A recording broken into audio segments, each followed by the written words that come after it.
Yep. And you look all over the world. You look in South Africa. You look in all the EU. You look in Germany, as you brought up before, South America. All over the world, people are starting to recognize that we literally threw the baby out with the bathwater when we Yeah.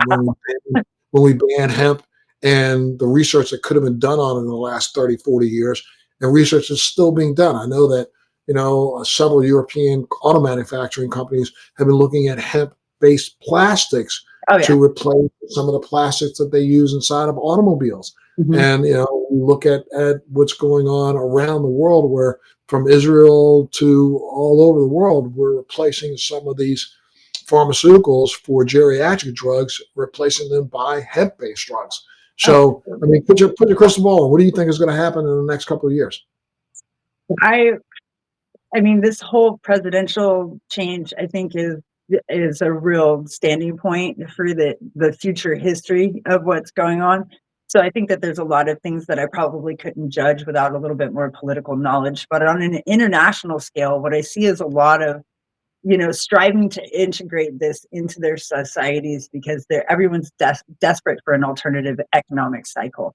A lot of the general commodities of the world have lessened value.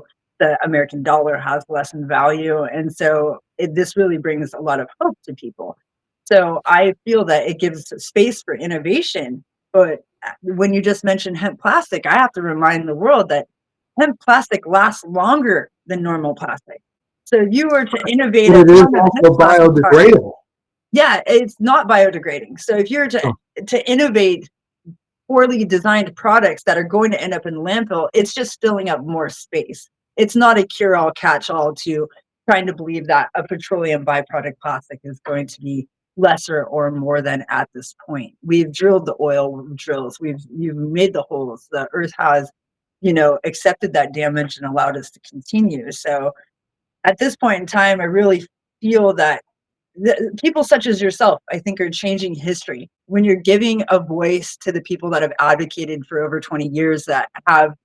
I'm not just hyping this out or want to be a cute girl like smoking weed and be like, I work in the weed industry. That's not it. This is about a fight for the human right to understand and to gain knowledge on the plants and the atmosphere around us and just the general evolution of humanity to exchange information.